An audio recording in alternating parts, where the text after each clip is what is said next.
spent 18 hours building my daughter's dream treehouse. The next day, I found it painted black with "Loser's Last Gift" spray painted across the door. Her mom smiled and said she's just expressing herself. I didn't argue. I just took my tools and left. This morning, my voicemail was flooded with her sobbing, "Please Dad, just answer." You ever build something with your hands while your kid watches from the window, so excited they forget to chew their food? That's what I held on to. That memory. Her face when she pointed out where the rope ladder should go, when she whispered, "Put a secret shelf here for my stuff," like we were building a fort against the world.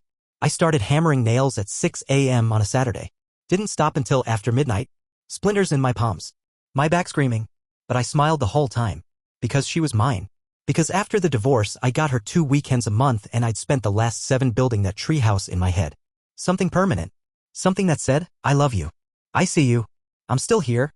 Her mom texted me she's out with friends when I dropped off the ladder the next morning. I figured I'd surprise her when she got back. Instead, I pulled into the driveway and saw it. Every board painted black.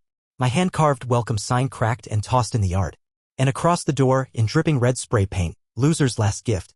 I walked inside their house. Didn't say a word. Just stood in the kitchen while her mom poured coffee like she hadn't just buried a part of me. "She's just expressing herself," she said, sipping. "Kids need space to feel." I didn't argue. I just walked out, took my tools from the garage, and left. I got back to my apartment. Sat on the edge of the bed for an hour, not moving. I didn't cry. I didn't scream. I just stared at my hands.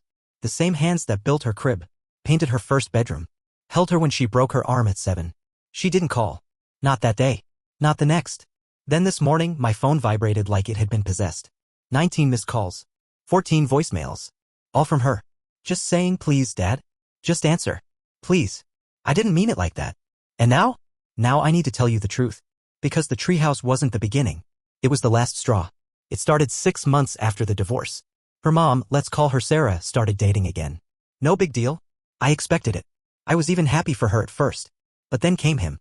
Todd. He was one of those guys who wore polo shirts unironically. Big white teeth. Laughed like a TV host. Called my daughter kiddo within 5 minutes of meeting her. The first time I picked her up for a weekend, she hugged me differently. Quick. One-armed. Then climbed into the back seat without looking at me. "You okay?" I asked. "Yeah," she mumbled. "Just tired." I told myself it was normal. Divorce stuff. Adjustment period. Then she stopped bringing her art supplies. Her sketchbooks. Her stuffed penguin she'd brought every single visit for 2 years. I asked about it. "Oh," she said. "Todd says I'm too old for that stuff now." Todd.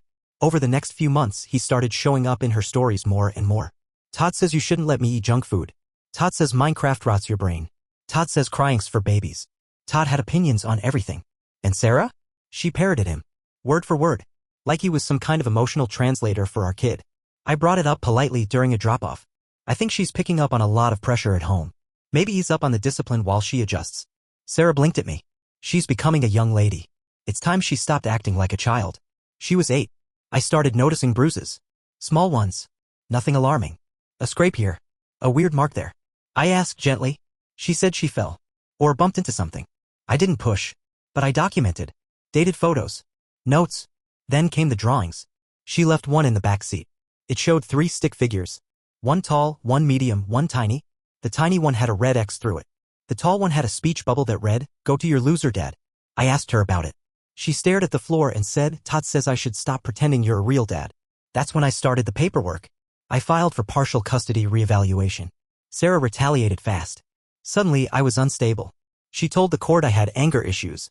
Dug up a Facebook post from 2011 where I ranted about politics. Claimed I was influencing our daughter negatively. The court ordered an evaluation. The evaluator met with me once. Spoke to Sarah and Todd 3 times. Then they closed the case. Child is thriving in current environment, the report read. No evidence of abuse. I didn't see her for 3 weeks after that. When I finally did, she wouldn't hug me. Wouldn't talk. Just stared at her phone the entire drive. I asked if she wanted ice cream. She said she wasn't allowed. That's when I started building the treehouse. I needed anything to cut through the fog. She seemed excited at first. Picked out colors. Helped me sandboards. Drew little blueprints with hidden trapdoors and dad-only switches. It was the first time I saw her want something again. And then it all changed. 2 days before it was done, she called me crying. "I messed up," she whispered. "What happened, sweetheart?" "Todd saw my sketchbook. The one I showed you." My heart dropped. "What did he say?" She didn't answer. The next day, Sarah texted me, "Treehouse's inappropriate design and secret compartments are encouraging sneaky behavior. We'll be painting over it. I didn't answer. I just finished building it. Built it knowing what they'd do. Because I needed her to see it finished at least once. To know I finished it for her. And now it's black. Now it says loser's last gift. And now she's calling. Crying. Begging. But I don't know if I can answer. Because the worst part? I think she's starting to believe him. And I don't know how to pull her back. I don't know if I'm strong enough. Or if I already lost her. Update coming soon. Because you haven't even heard what Todd did last night. Or what I found in the mail. Update 1. Last night, I listened to the voicemails. All 14. The first 6 were just her crying, gasping like she couldn't breathe, trying to talk through the sobs but not making sense. In the 7th one, her voice cracked so hard I didn't even recognize it. She said, "It's not what you think." I didn't. He told me, "Dad, please just answer." The 8th voicemail made me sit down. She said, "He read my texts to you. He said I made him look weak. He threw my backpack in the fire pit and said I'm not allowed to visit anymore. He said you're not my dad. And then, please come get me." I didn't call back. Not yet. Because I needed to know what I was walking into. I checked the custody schedule. Technically, I still had every other weekend. Technically, I could show up Friday at 6 p.m. and she was mine until Sunday at 6. But Sarah had a habit of suddenly forgetting plans. Of claiming my daughter was sick. Or not in the mood. And the courts didn't want to deal with he said she said anymore. So unless I had something concrete, something police level bad, I'd just be another dad in the system whining about access. So I started digging. I texted her teacher from last year. She replied within 5 minutes. Said she hadn't seen my daughter since spring. Said she'd been transferred to online learning for family reasons. The tone was weird. She kept using quotes.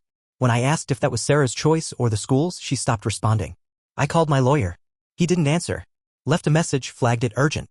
Then I checked the mail. And found the drawing. No return address. Just my name and a forever stamp. Inside was a folded up piece of notebook paper. My daughter's handwriting. It was a drawing of the treehouse, but not how I built it. The walls were warped, windows cracked, rope ladder cut. She'd scribbled red XS over every corner. In the middle was a figure. A small one. Stuck inside. Surrounded by dark scribbles. Barbed wire drawn in black pen. Her name scratched into the floor. Over and over. Like she was trapped there. She drew herself trapped in the thing I made to protect her. I don't remember walking to the fridge. Just standing there. One hand on the handle, not opening it. My chest was vibrating. Like something inside wanted out. Not a scream. Not a sob. Something else. That's when the buzzer rang. I live in an apartment building, small, 6 units, no doorman. You have to be buzzed in. I wasn't expecting anyone. I pressed the intercom. Nobody answered. I checked the peephole. Nothing. I opened the door slowly. And saw it. A shoebox. Taped shut. Sitting there like a threat. I brought it inside. Opened it. Inside was her penguin. The stuffed one she stopped bringing. It's left I was gone. Someone had drawn a frown across its beak in permanent marker. And around its neck? A little cardboard sign. Loser's pet. That's when I called her. Straight to voicemail. I tried again. And again. Nothing. Then I texted Sarah. No response. I called the school board. Asked about online enrollment. They said my daughter was never registered. She's not in school. She hasn't been for months. I called my lawyer again and left a second voicemail. Then I packed a bag. I don't even remember what I threw in. Toothbrush, change of clothes, paperwork folder, some cash. And then I did something I haven't done since the divorce. I drove to their house. Parked across the street. Shut off the engine. Watched. The blinds were drawn. No movement. No lights. I waited an hour. Nothing. And then I saw it. My daughter. Walking out the side door in socks. Hoodie too big for her. Eyes on the ground. Carrying a trash bag. She didn't put it in the bin. She walked it behind the shed. Out of sight. I waited 30 seconds. Then I got out of the car and ran. Didn't think. Didn't care. I found her behind the shed. Sitting next to the bag. Crying quietly. She didn't flinch when she saw me. Just whispered he made me throw it all away. I looked inside the bag. Every drawing. Every photo of us. Her art kit. The frame I gave her with the quote she used to love, "You are more than their words." All crumpled. Torn. Like trash. I hugged her. Tighter than I've ever hugged anyone. And that's when she said it. "He's been locking me in the treehouse." I pulled back. "What?" "When Mom goes to work," she whispered, "he says I'm grounded. But it's not grounding. He makes me stay in there. 4 hours. Sometimes all day." My throat closed. "There's no bathroom," I said. She shook her head. "He leaves a bottle of water and says to hold it." I looked at her. Really looked. Thin. Pale. Eyes sunken. She hadn't been adjusting. She'd been disappearing. I walked her to the car. Drove straight to the police station. Filed a report. Showed them the drawing. The penguin. The voicemail. They're investigating now. And me? I'm sitting in my apartment. My daughter's asleep on the couch. And I'm staring at a text from Sarah. It says, "She ran off. You had no right. We're coming to get her. No. No, you're not. Because tomorrow I'm filing for emergency custody. And then? Then I'm burning the treehouse to the ground. Not the one in the backyard. The one they built around her. The one made of fear. And silence. And control. I'm going to tear it down beam by beam. And this time? She's going to watch it fall. Update 2. The emergency hearing was this morning. I didn't sleep. Neither did she. She kept waking up crying but pretending she wasn't. Kept whispering, "Is this my fault?" while clutching that ruined penguin like it was still soft, still whole. I kept telling her no. But the thing is, I remember being 8. And I remember how easy it is to believe you caused things just by existing in the wrong shape. We arrived at the courthouse early. My lawyer met us in the parking lot, bleary-eyed and furious. He'd spent all night compiling everything I sent him, voicemails, drawings, timestamps, my dated visitation logs. He printed the loser's last gift photo I took from the treehouse. It looked even worse on paper. The hearing was closed, just a judge, my lawyer, me, Sarah, and Todd. Todd wore sunglasses inside. Sarah wore grief like a costume. Smeared mascara, oversized scarf, and a voice 3 octaves higher than normal. They sat across from us. Didn't look at our daughter once? Not even when the judge said her name. The judge was a woman. That shouldn't matter, but it did. Because when she saw the drawing, the one with the scribbled barbed wire, she didn't blink. She asked our daughter 2 questions. That's all. And then she looked at Todd and asked, "Did you ever leave her in the treehouse alone for extended periods?" His answer? I was disciplining her in a way I felt was constructive. The silence that followed? It vibrated. My lawyer didn't even need to speak. The judge signed the order. Temporary full custody. 0 contact. No visitation. They both started yelling. Sarah called it a kangaroo court. Todd stood up and slammed his chair into the table. The bailiff stepped between us. Our daughter gripped my arm so tight I felt my skin bruise. The judge didn't flinch. She just said, "Your version of discipline is confinement and humiliation. This child is not property. She's not your punching bag. She's not your rehab project." And then you were dismissed. I walked out of that room feeling 10 pounds heavier. Not lighter. Heavier. Because winning custody doesn't undo the damage. It just stops the bleeding. We drove home in silence. I bought her a chocolate milkshake. She drank it slowly like she was afraid it might disappear. I caught her looking out the window and whispering something. I asked what she said. She shook her head. Nothing. We got home. I let her pick which side of the bed she wanted. She curled into the pillows and passed out within minutes. And me? I finally checked the mailbox again. Another envelope. Same handwriting. No return address. Inside was a Polaroid. A photo of the treehouse. Taken from the inside. Facing the door. And on the inside of that door, facing whoever was locked in, was a new message scrawled in Sharpie. Cry all you want. No one's coming. I sat on the floor for a long time after that. Because here's what that photo meant. He was planning it. Practicing. Staging it like a cell. And the door wasn't just painted black. It was repainted. Layers. Covered. Sealed. She didn't express herself. She was erased. The court order protects her from contact. But it doesn't erase the images in her head. The ones he planted. So now I'm doing something I never thought I'd do. I'm taking her to therapy. Every week. Every single week. Because I know what happens when kids start thinking they deserve the bad things. Because I remember the day I stopped calling my dad Dad and started calling him the man who yells. And because last night, when she thought I was asleep, she whispered to that broken penguin. Maybe he's right. Maybe I'm just a loser's kid. I wanted to scream. But I didn't. Because screaming was his language. Mine? Mine is building. And this time I'm not building a treehouse. I'm building her. Brick by brick. Memory by memory. And the man who tried to trap her? He's about to learn what happens when you paint a little girl into a corner. And she comes back with blueprints. Update 3. The therapist's office is painted baby blue like that's supposed to calm kids down. It doesn't work. She sits on a tiny couch with her knees pulled up, penguin in one arm, face hidden behind it. I sit in the waiting room with stale coffee and nothing but time. Week 2 of sessions and she still hasn't said a word. The therapist is patient, thankfully. Young. Soft-spoken. She told me on the first day that trust isn't a door you kick open, it's one you wait in front of until the child opens it on their own. But today? Today, she came out of the session and handed me something. A drawing. My daughter drew herself again. This time, she's standing in front of the treehouse. The door is open. Behind her is a figure. Small. Clutching a paintbrush. That part made my stomach twist. Because it's not just a memory. It's a confession. She was the one who painted Loser's Last Gift. Her therapist didn't tell me that, legally she can't. But the picture was all the proof I needed. The guilt hit me so hard I couldn't breathe. I took her out for pizza that night. Her favorite place, the one with the mismatched plates and the jukebox that always plays early 2000s pop. She didn't eat much. Just picked at the crust. Then she said, "I'm sorry." I told her she had nothing to be sorry for. She shook her head. I did it because he told me you didn't love me anymore. That you built it so you could leave forever. I asked her if she believed that. She said yes. I didn't cry. I nodded. Sat there in the booth with cheese congealing on the plate and old Avril Lavigne blaring in the background. I told her, you know what I hate most in the world?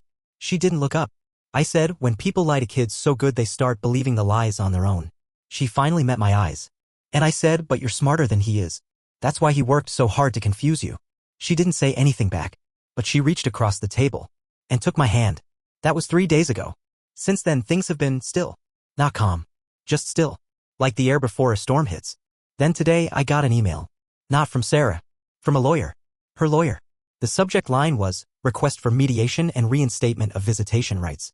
It felt like a threat written in Times New Roman. They want to rebuild the mother-daughter bond. They claim alienation by the father. They say my daughter is easily manipulated and that I'm fostering mistrust by not encouraging communication. I forwarded it to my lawyer. He called me 30 minutes later, livid. This is a setup, he said. They're trying to provoke you into violating the order. I asked if there was any chance the court would side with her. He said, not unless you give them ammo. So I won't. But it got worse. I got home and checked the mailbox again. Another envelope. No return address. Inside? A photograph. Not a Polaroid this time. A printed phone photo. Grainy. Taken from a low angle. It's me. Standing in the kitchen. Through my window. I called the cops. Filed a report. They told me to install cameras. I already had. Checked the footage. Found the timestamp. 2:42 a.m. A figure in a hoodie. Tall. Lean. Waiting by the tree outside my building. Just watching. For 18 minutes. Then gone. The police couldn't ID him. But I could. Because I know that silhouette. Todd. He's not done. He's circling. Waiting. And me? I'm not scared. I'm planning. Because there's one thing he doesn't know. The treehouse? It's still standing. Sarah didn't tear it down. She just painted it over. Sealed the cracks. Covered the crimes. But the frame? It's mine. The foundation? Still sound. So I called a contractor. Asked for a demolition quote. And then I added something else. A rebuild. Not a treehouse. A recording studio. It'll be for my daughter. She loves to sing. Always has. She stopped for a few years, said she sounded dumb. Todd told her that. But now? Now she hums in her sleep. And I'm going to build her a place where no one can tell her to be quiet again. The irony? It'll sit right where the old one stood. Right where he locked her. Right where she was told to be ashamed of having a voice. She'll record over the silence he built. And every track? We'll erase him. Brick by brick. Note by note. I'm not just fighting for her custody anymore. I'm fighting for her soundtrack. And that's a battle he already lost. Update coming soon. Because I haven't even told you what I found buried under the floorboards of that treehouse. Final update. I didn't expect to find anything under the treehouse. I wasn't looking for secrets. Just wanted the damn thing gone. A full erase. Like scraping gum off the soul of your life. The contractor showed up at 7 a.m. I brought coffee. I don't know why, I think I wanted the gesture to feel normal. Like this wasn't the spot where my daughter spent whole afternoons locked in by someone who thought power was silence. We took one last look before demo. The walls had started to rot. Paint peeled like old scabs. The rope ladder was still severed halfway down. You could see the black spray paint bleeding through the layers Sarah used to cover it. Burn it, I told him. He laughed. No, I mean it. After you break it down. Don't haul it. Burn it. I want ashes. He paused, then nodded. They started pulling planks within the hour. And that's when we found it. Under the floorboards near the corner wedged between the support beams was a plastic container. Cracked. Duct taped shut. The contractor handed it to me, said, looks like someone didn't want this found. I opened it on the spot. Inside? A Ziploc bag of photographs. Dozens. Every single one of my daughter. Sleeping. Changing. Sitting on the toilet. Eating in silence. Reading under a blanket. Eating in silence. Reading under a blanket. And one of her naked from the waist down, curled up in the corner of the treehouse. My vision blurred. I dropped the bag and vomited into the bushes. The contractor backed away, white-faced.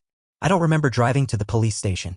I just remember the detective looking through the photos like he'd seen this exact nightmare before. Like it was old news. Rotting déjà vu. They confiscated everything. Opened an investigation. Asked to speak to my daughter. I said only with the therapist present. She didn't recognize the photos. Didn't remember the moments. But the image of her in the treehouse, the worst one, made her hyperventilate. She couldn't breathe for 20 seconds. Then she said something that made the detective lean forward. He used to whisper to me when I was asleep. Whisper what? The detective asked. Her voice dropped to a cold monotone. That if I ever told anyone, I'd disappear just. The detective's pen froze mid-sentence. The first one. I repeated. She nodded. I asked who. He said the other girl. The one before you. She ruined everything. There's no first one. Except, maybe there is. Because Sarah had a sister. An older one. She passed away when we were still dating. Now I'm wondering if she had a daughter. And if Todd was around even back then. The police subpoenaed Sarah's records. Turns out Todd was never officially on a lease. No job history. No paper trail. He's not even in their wedding photos because there was no wedding. He just moved in one day and never left. He's been a shadow. A parasite. And now he's vanished. Phone disconnected. Socials wiped. No last name we can verify.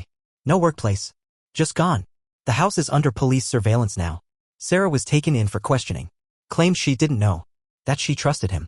That he loved her daughter. The detective told me something after. He said the phrase loved our daughter wasn't accidental. She knew. Maybe not everything. But enough. Enough to let it happen. Enough to stay quiet when things didn't feel right. Enough to scream alienation when I pulled our daughter away. My lawyer filed for permanent full custody that afternoon. It's just paperwork now. Sarah won't fight. Can't. The detective said they're expanding the investigation. Other jurisdictions. Other potential victims. They found another container buried in a public park. More photos. Not my daughter. Someone else's. Maybe the first girl. Maybe someone before that. I watch my daughter sleep now like I'm trying to memorize her face. Like if I look away, she'll vanish. But she won't. Because she's here. Alive. Bruised, but alive. And me? I still can't decide if I saved her too late. Or just in time. The therapist says healing isn't a straight line. That there will be backslides. That one day she'll ask me questions I won't be able to answer. Like why I didn't notice sooner. Or how I let him near her at all. And I'll have to say because he smiled. Because he played the part. Because monsters don't always growl. And the worst part? He's still out there. Somewhere. Maybe watching. Maybe waiting. I installed cameras in every room. I sleep with the lights on. I keep a bat by the door and a knife under my pillow. But none of that matters. Because the real horror is knowing I invited him in. Not just into my daughter's life, but into her mind. Her dreams. Her blueprints. And now when she draws, she doesn't sketch tree houses anymore. She draws doors. Always closed. Always locked. With a little girl inside. And the caption?